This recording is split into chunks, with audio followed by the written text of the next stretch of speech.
Rahim. Our today's topic is about edema and its types and its causes. Along with a little bit, we can talk about the treatment of the edema. तो अब इसमें oedema की सबसे पहले जो है ना वो हम एडिमा में जाने से पहले मैं आपको थोड़ा सा कुछ चीज़ें बता रहा हूँ जो हमने पहले बॉडी फ्लूइड के लेक्चर्स अटेंड किए हैं ना वो इसी से रिलेटेड हैं, तो वो मैं आपको बताने लगा हूँ।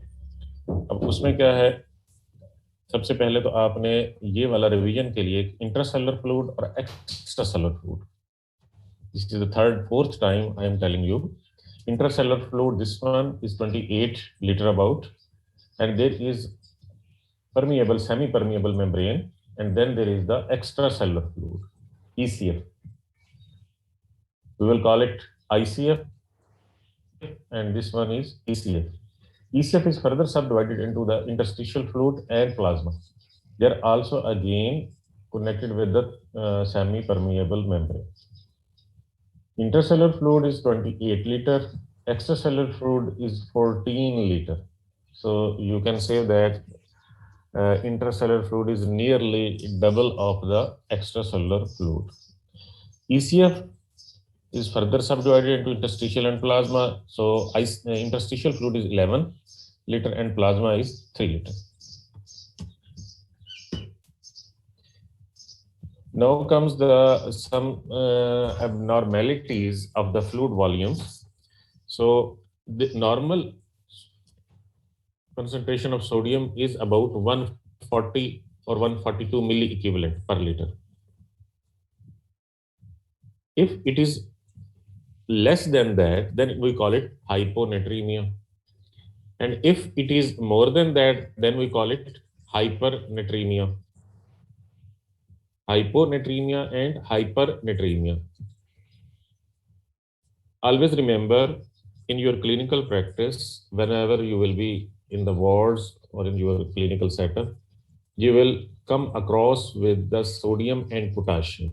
These are called as serum electrolytes.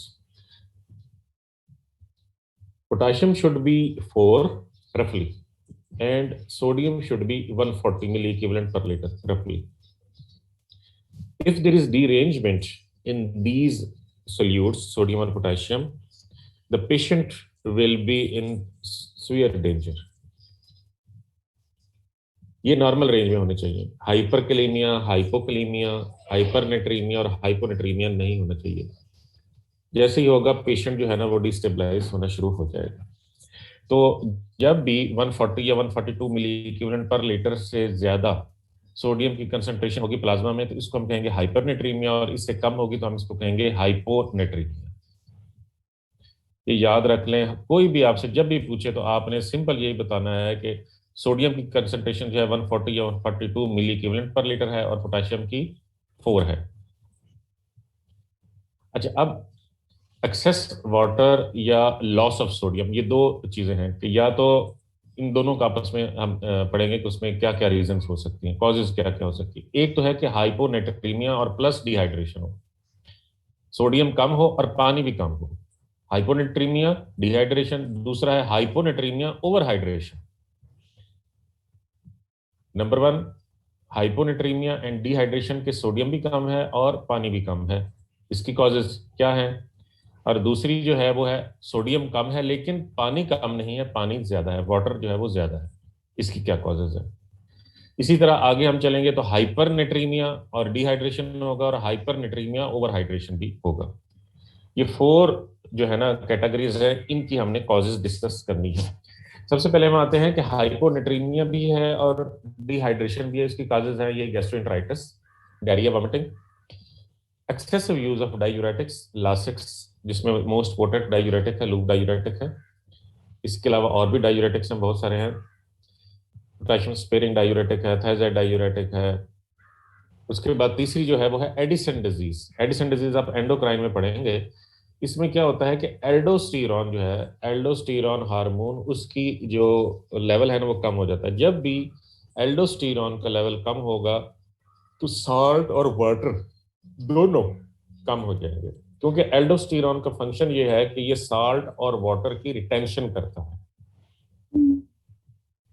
जब भी साल्ट और वाटर की रिटेंशन नहीं होगी तो हम एल्डोस्टेरॉन का लेवल कम हो जाएगा, या एल्डोस्टेरॉन वो सारी और उसकी कॉजेज वो हम पढ़ेंगे एडिसन डिजीज में, तो उसको हम कहते हैं एडिसन डिजीज। एडिसन डिजीज में पिगमेंटेशन होती है, हमारा ओरल जो है ना माउथ, उसमें जो म्यूकोजा है उसकी पिगमेंटेशन होती है, स्किन की पिगमेंटेशन हो जाती है, डिहाइड्रेशन होती है और हाइपोनेट्रीमिया होता है, क्योंकि इसमें एडिसन डिजीज में एल्डोस्टेरॉन नहीं होता। याद रखें, ए से एडिसन डिजीज और ए से ही एल्डोस्टेरॉन। एल्डोस्टेरॉन की डेफिशिएंसी की वजह से साल्ट और वाटर की रिटेंशन नहीं होती, क्योंकि एल्डोस्टेरॉन का काम है कि ये साल्ट और वाटर को पकड़ के रखता है सिंपली। अच्छा जी, अब आ जाते हैं hyponatraemia and over hydration. Hyponatraemia and over hydration, sodium तो कम है ही है, लेकिन वाटर कम नहीं है, वाटर जो है वो ज्यादा है। अब इसकी जो सबसे इंपॉर्टेंट काज ये है कि वो है कि एडीएच, एंटी डाइयूरेटिक हार्मोन, ये पोस्टीरियर पिट्यूटरी से रिलीज होता है। इसका नाम ही बता रहा है कि ये एंटी डाइयूरेटिक है। डाइयूरेसिस का मतलब होता है कि excessive amount of urine, excessive amount of water in the urine is called as diuresis. So when there is anti-diuresis, this means that concentrated urine is secreted. जैसा कि आजकल हमारा कंसंट्रेटेड यूरिन है, हम डिहाइड्रेशन होते हैं या वाटर इनटेक कम होता है ड्यूरिंग द फास्टिंग, तो whenever there is excessive secretion of anti-diuretic hormone ADH, तो उसके नतीजे में क्या होगा कि वाटर की रिटेंशन होगी, क्योंकि ये वाटर को एक्सक्रीट नहीं होने देगा थ्रू द यूरिन। तो ऐसी कंडीशन में क्या हो जाएगी, ओवर हाइड्रेशन और प्लस हाइपोनेट्रीमिया। नेक्स्ट जो है वो है हाइपर नेट्रीमिया प्लस डिहाइड्रेशन। इसमें फिर दो चीजें आ जाती हैं, hypernatremia and dehydration. Hypernatremia and natremia ये होता है कि एक होता है डायबिटीज, सेंट्रल डायबिटीज इंस्पाइडस, और एक होती है नेफ्रोजेनिक डायबिटीज इंस्पाइडस। एक होती है डायबिटीज मिलाइटस, वो तो आपको पता ही है डायबिटीज मिलाइटस। लेकिन डायबिटीज इंस्पाइडस में क्या होता है कि इसमें दो चीजें हो सकती हैं। एक तो यह है कि एडीएच की जो सिक्रीशन है ना पोस्टीरियर पिट्यूटरी से, या most precisely ADH is secreted from the hypothalamus, वो हम पढ़ेंगे कि कौन से न्यूक्लियर वगैरह। एनीवे, तो एडीएच की जो सिक्रीशन है उसमें कोई ना कोई पैथोलॉजी आ गई। जब एडीएच सिक्रीट जो है वो नहीं होगा, एंटी डाइयूरेटिक नहीं होगा, तो यूरिन जो है वो डाइल्यूटेड सिक्रीट होगा। इसको हम कहते हैं डायबिटीज इंस्पाइडस। जब इसमें वाटर एक्सक्रीट हो जाएगा तो सोडियम की जो कंसंट्रेशन है वो ज्यादा हो जाएगी, हाइपरनेट्रीमिया हो जाएगा। यानी डायबिटीज इंस्पाइडस में, सेंट्रल डायबिटीज इंस्पाइडस में याद रखें कि हाइपरनेट्रीमिया और डिहाइड्रेशन होगी। अच्छा, दूसरी जो रीजन है वो ये है कि एडीएच तो सिक्रीट हो रहा है, एडीएच एंटी डाइ, लेकिन कलेक्टिंग डक्ट जो है नेफ्रॉन की, उस पे एडीएच का एक्शन नहीं हो रहा, क्योंकि वहां से वाटर ही एब्जॉर्ब हो रहा है। तो फिर भी वाटर की एक्सक्रीशन होगी और डिहाइड्रेशन हो जाएगी, तो इसको हम कहते हैं नेफ्रोजेनिक डायबिटीज इंस्पाइडस। इसमें डिहाइड्रेशन भी होगी और हाइपरनेट्रीमिया भी होगा। अब नेक्स्ट कैटेगरी आ जाती है हाइपरनेट्रीमिया प्लस ओवरहाइड्रेशन। हाइपरनेट्रीमिया तो है, लेकिन साथ जो है वाटर भी ज्यादा है। अब इसकी क्या है कि एल्डोस्टेरॉन, जैसे अभी आपको बताया कि एल्डोस्टेरॉन साल्ट और वाटर की रिटेंशन करता है, तो एल्डोस्टेरॉन जब ज्यादा एक्सक्रीट होना शुरू हो जाएगा, एल्डोस्टेरॉन जब एल्डोस्टेरॉन नहीं है तो ये वाली कंडीशन होगी जो मैंने अभी नंबर 3 पे, ये जब नंबर 1 पे जब एल्डोस्टेरॉन नहीं है तो एडिसन डिजीज हो जाएगी, कि एल्डोस्टेरॉन ना होने की वजह से साल्ट भी रिटेन नहीं हो रहा और वाटर भी रिटेन नहीं हो रहा। लेकिन जब एल्डोस्टेरॉन की सिक्रीशन ज्यादा हो जाएगी तो फिर क्या होगा कि साल्ट भी रिटेन ज्यादा हो रहा है और वाटर भी रिटेन ज्यादा हो रहा है, तो हाइपरनेट्रीमिया और ओवरहाइड्रेशन हो जाएगा। ये 4 कंडीशंस जो हैं हो गई। अब इसमें ये देखें कि ये टेबुलेटेड फॉर्म में है कि हाइपोनेट्रीमिया प्लस डिहाइड्रेशन तो एडिसन डिजीज, इसमें हाइपोनेट्रीमिया इसमें जो है एल्डोस्टेरॉन की सिक्रीशन जो है वो नहीं है। हाइपोनेट्रीमिया, ओवर हाइड्रेशन के एडीएच की सिक्रीशन ज्यादा है। SIADH syndrome of inappropriate ADH secretion, जिसमें एडीएच की सिक्रीशन जब ज्यादा होगी तो क्या होगा कि वाटर की रिटेंशन होगी और हाइपोनेट्रीमिया होगा। हाइपरनेट्रीमिया डिहाइड्रेशन डायबिटीज इंस्पाइडस है, और हाइपरनेट्रीमिया ओवर हाइड्रेशन जो है इसमें एल्डोस्टेरॉन जो है उसकी कंसंट्रेशन ज्यादा है, जिसको हम कहते हैं कुशिंग्स डिजीज या कुशिंग सिंड्रोम। जब एल्डोस्टेरॉन की सिक्रीशन कम होगी तो उसको हम कहते हैं एडिसन डिजीज, और जब एल्डोस्टेरॉन की सिक्रीशन जो है वो ज्यादा होगी तो उसको हम कहते हैं कुशिंग्स डिजीज। ये आप एंडोक्राइन में पढ़े। अब हम आगे चलते हैं। ये वाले जो डायग्राम है ये हम पहले भी पढ़ चुके हैं कि आइसोटोनिक, हाइपोटोनिक, हाइपरटोनिक सॉल्यूशन। ये थोड़ा सा आपकी रिवीजन के लिए अगेन, कि आपका माइंड फ्रेश हो जाए, कि आइसोटोनिक सॉल्यूशन जो है जिसमें 0.9% सेलाइन, कि इसमें जो है ये बैलेंस रहता है। हाइपोटोनिक सॉल्यूशन जो है, जब हाइपोटोनिक सॉल्यूशन होगा तो water will move to the red blood cells. होगा कि फ्लूइड सेल से सॉल्यूशन में जा रहा है तो सेल जो है वो श्रिंक कर जाएगा। ये है आइसोटोनिक, हाइपरटोनिक और हाइपोटोनिक सॉल्यूशन। अब इसी की बात हो रही है कि हाइपोनेट्रीमिया जब होगा, ये वाला, ये देखिए ये हाइपोनेट्रीमिया है सपोज, तो हाइपोटोनिक सॉल्यूशन होगा। जब हाइपोनेट्रीमिया होगा तो यहाँ पे वाटर का कंटेंट जो है वो ज्यादा होगा, तो fluid will move towards the cell, तो स्वेलिंग हो जाएगी, सेल की स्वेलिंग हो जाएगी हाइपोनेट्रीमिया में। सेल की जब स्वेलिंग होगी तो जाहिर सी बात है, यानी टिश्यू की स्वेलिंग, ऑर्गन की स्वेलिंग, एडिमा हो जाएगा।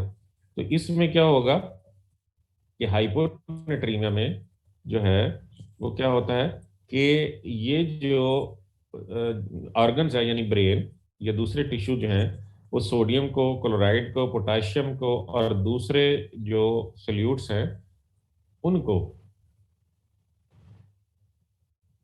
जो है वो सेल से एक्स्ट्रा सेलुलर कंपार्टमेंट में शिफ्ट होने शुरू हो जाएंगे, और वाटर का जो फ्लो है वो टुवर्ड्स द सेल होगा, जिसकी वजह से ज़ाहिर है स्वेलिंग हो गई है।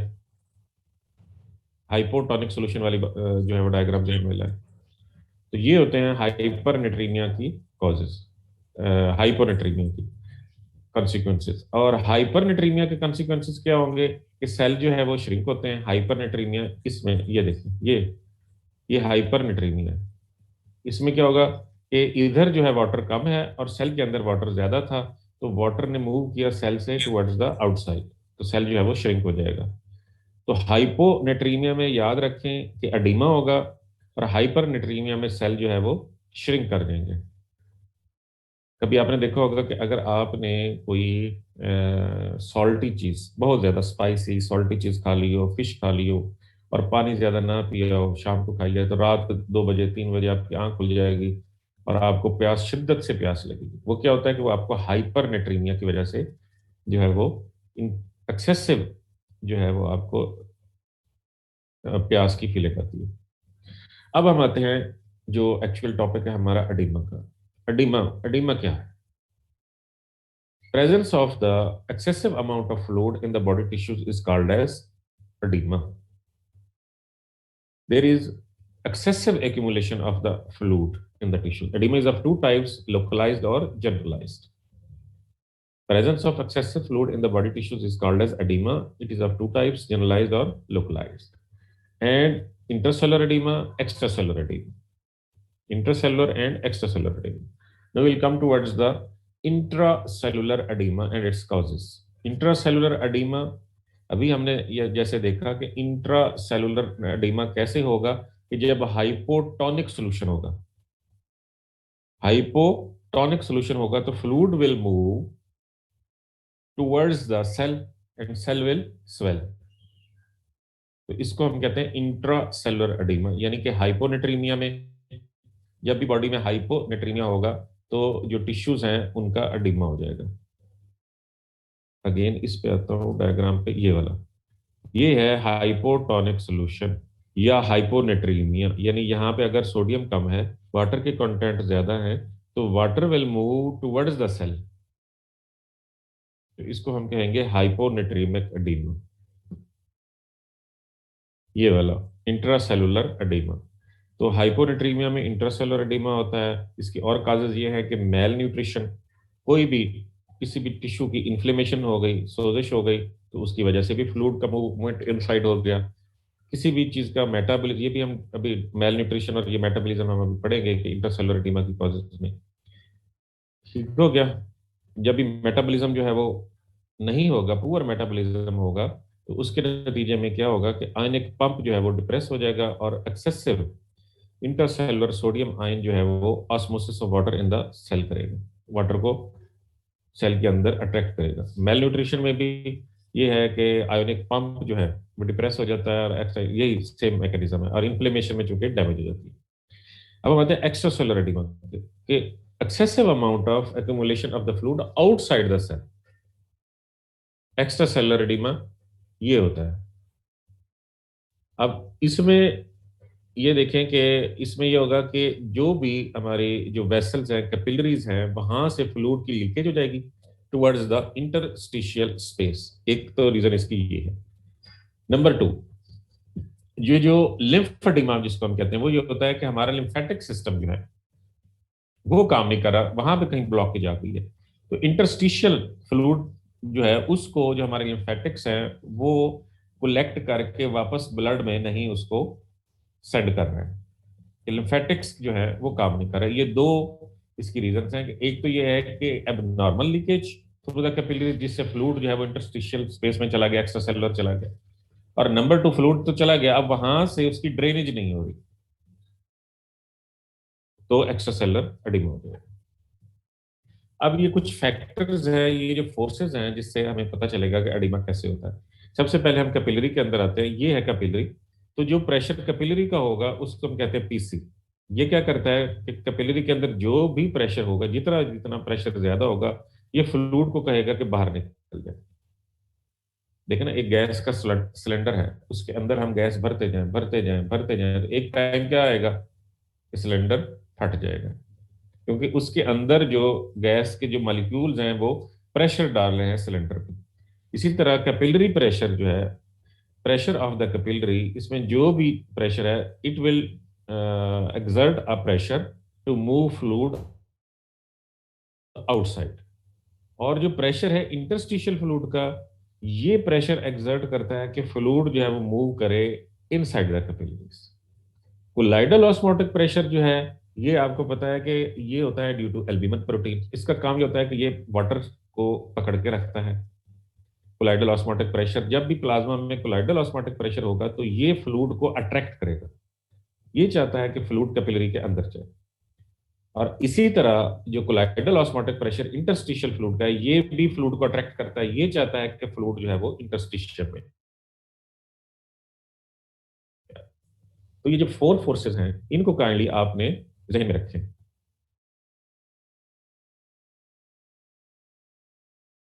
कि जो ऑस्मोटिक प्रेशर और जो सिंपल प्रेशर हैं, कैपिलरी का प्रेशर है या फ्लूइड प्रेशर, इंटरस्टिशियल फ्लूइड का प्रेशर, ये चाहते हैं कि फ्लूइड जो है वो अपोजिट डायरेक्शन में जाए, यानी दूसरी तरफ चला जाए, दूसरे कंपार्टमेंट में चला जाए। कैपिलरी चाहती है कि फ्लूइड जो है वो इंटरस्टिशियल में चला जाए, और इंटरस्टिशियल चाहता है कि फ्लूइड जो है वो कैपिलरी में चला जाए। तो ये जो चार फोर्सेस हैं, ये आप इनको जरा जहन में रखें। Capillary pressure, fluid will move outside. Pressure of the interstitial fluid will move towards the capillaries. Colloidal osmotic pressure, fluid will move towards the colloidal osmotic pressure in the capillaries. या plasma fluid will move towards the capillaries, और colloidal osmotic pressure fluid will move towards the interstitial. अब ये आ गया कि अब कौन कौन सी forces है, ये इसका ताल्लुक एडिमा से है, इंटरसेलुलर और एक्स्ट्रासेलुलर एडिमा से। इन फोर्सेस का ताल्लुक है कि जो भी फोर्सेस जो है फ्लूइड को बाहर निकालना चाहती हैं, वो है नंबर एक तो कैपिलरी प्रेशर पीसी, जो अभी हमने बात की है, ये है 30। इंटरस्टिशियल फ्लूइड का प्रेशर जो है नेगेटिव, यानी ये भी इसको भी ठहर जाता है। इंटरस्टिशियल फ्लूइड ऑस्मोटिक प्रेशर, ये भी चाहता है कि फ्लूइड जो है वो आउट, ये फ्लूइड जो है इसमें देखिए फिर अगेन, ये इंटरस्टिशियल फ्लूइड, ये वाला ये दो, अब हम इसको देखें तो कैपिलरी प्रेशर और ये इंटरस्टिशियल फ्लूइड प्रेशर, ये दो, ये चाहते हैं कि फ्लूइड जो है वो मूव करे आउटसाइड द कैपिलरीज। तो वो 30 है कैपिलरी प्रेशर, और इंटरस्टिशियल जो है फ्लूइड का कोलाइडल ऑस्मोटिक प्रेशर वो 8 है। अब ये फोर्सेस चाहती हैं कि फ्लूइड को मूव करें इनसाइड। एक तो प्लाज्मा का इट सेल्फ जो है कोलाइडल ऑस्मोटिक प्रेशर है, ये वाला जो चाह रही है कि इनसाइड मूव करे, ये प्लाज्मा कोलाइडल ऑस्मोटिक प्रेशर है। और दूसरा होगा इंटरस्टिशियल फ्लूइड का प्रेशर। ये दोनों फोर्सेस चाह रही हैं कि फ्लूइड जो है वो टू मूव करे टुवर्ड्स द कैपिलरीज। यानी ये हो गया हमारे पास, ये प्लाज्मा कोलाइडल ऑस्मोटिक प्रेशर ये कैलकुलेट हुआ 28। और इंटरस्टी ये जो है क्या उसको कहते हैं, फ्लूइड का जो प्रेशर है, ये फ्लूइड प्रेशर ये 3 नेगेटिव। इसको हम दोबारा इधर आते हैं, मैं ये दोबारा बता देता हूँ। ये देखो, ये 4 फोर्सेस हैं। कैपिलरी जो प्रेशर है it tends to move fluid outside, capillary pressure tends to move fluid outside. और colloidal osmotic pressure of interstitial fluid ये भी चाहता है कि फ्लूइड मूव करे आउटसाइड। ये आ गया फ्लूइड मूव आउटसाइड। तो कैपिलरी प्रेशर इज 30, इंटरस्टिशियल जो है फ्लूइड का कोलाइडल ऑस्मोटिक प्रेशर जो है वो 8। अब ये जो negative interstitial free fluid pressure है, negative interstitial fluid free pressure, ये बेसिकली इस जगह पे, यहाँ पे नेगेटिव इंटरस्टिशियल फ्लूइड प्रेशर ये है नेगेटिव, यहाँ पे है पॉजिटिव। जब ये नेगेटिव होगा, जब ये पॉजिटिव होगा तो ये तो चाहेगा कि फ्लूइड मूव करे टुवर्ड्स द कैपिलरीज, लेकिन अगर ये नेगेटिव होगा तो ये इसको भी, ये भी सक करेगा, ये होता है 3। तो हमारे पास टोटल आगे 41 जो है जो फ्लूइड को आउटसाइड मूव करना चाह रही हैं, और 28 जो है वो चाह रही है कि फ्लूइड जो है फ्लूइड जो है मूव इनसाइड करे। तो नेट जो है हमारे पास 13 आ जाता है कि अल्टीमेटली 13 मिलीमीटर ऑफ एचजी के साथ फ्लूइड ने आउटसाइड मूव करना है, और फिर वहां से लिम्फेटिक के जरिए ये ड्रेन हो जाए। अब आ जाती हैं कि ये जो दो ब्रॉडली स्पीकिंग हमने कॉजेज, जो ये एक्स्ट्रा सेलुलर एडिमा की ये वाली जो कॉज है ये हमने पढ़ी थी ब्रॉडली, कि एक तो ये है कि कैपिलरीज से एबनॉर्मल लीकेज हो जाए टुवर्ड्स द इंटरस्टिशियम, उसकी वजह से एक्स्ट्रा सेलुलर एडिमा हो जाएगा। नंबर 2, लिम्फेटिक सिस्टम काम नहीं कर रहा, वो वहां से जो है इंटरस्टिशियल फ्लूइड जो है उसको लेके नहीं जा रहा, तब भी जो है वो एक्स्ट्रा सेलुलर एडिमा हो जाएगा। ठीक हो गया। तो अब इसमें इसकी जो कॉजेज हैं क्लिनिकली वो ये है कि एक्स्ट्रा सेलुलर एडिमा की, एक तो ये है कि रीनल फेलियर। उसमें क्या होगा रीनल फेलियर में, कि या तो लिम्फेटिक सिस्टम, जो हमने ब्रॉडली स्पीकिंग जो बात की है, अभी मैं एग्जैक्ट नहीं बता रहा, कि या तो लिम्फेटिक सिस्टम जो है वो वहां से कलेक्ट करके ब्लड में नहीं लेके जा रहा, वो कॉज इसकी नहीं है क्योंकि उसमें लिम्फेडीमा होता है। या क्या है कि डैमेज हो गई है कैपिलरीज में, जहां से फ्लूइड जो है वो लीक होकर एक्स्ट्रासेलुलर फ्लूइड चला गया। यानी दो ब्रॉडली ये दो कॉजेज हो सकती है एक्स्ट्रासेलुलर एडीमा की। तो अब इसमें क्या है कि इसमें लिम्फेटिक का रोल नहीं है, इसमें क्या होता है कि कैपिलरी से जो पहले वाली कॉज है, ये वाली कॉज, ये वाली abnormal leakage of fluid from the capillaries into the interstitium, इसमें ये वाली कॉजेज हम डिस्कस कर रहे हैं कि जब भी कैपिलरी का प्रेशर पीसी बढ़ेगा, जो कि 28 था, भूल तो नहीं गया, कैपिलरी का प्रेशर जो था वो 30 था, और मीन जो है वो 17 है, ये जब ज्यादा हो जाएगा तो एक्स्ट्रा सेलुलर एडिमा हो जाएगा। और ये होता है रीनल फेलियर में, स्टीरॉयड एक्सेस, जो स्टीरॉयड का एक्सेसिव यूज करते हैं, सीसीएफ में कंजेस्टिव कार्डियक फेलियर, चाहे वो लेफ्ट वेंट्रिकुलर फेलियर हो या राइट वेंट्रिकुलर फेलियर, जब बोथ हो।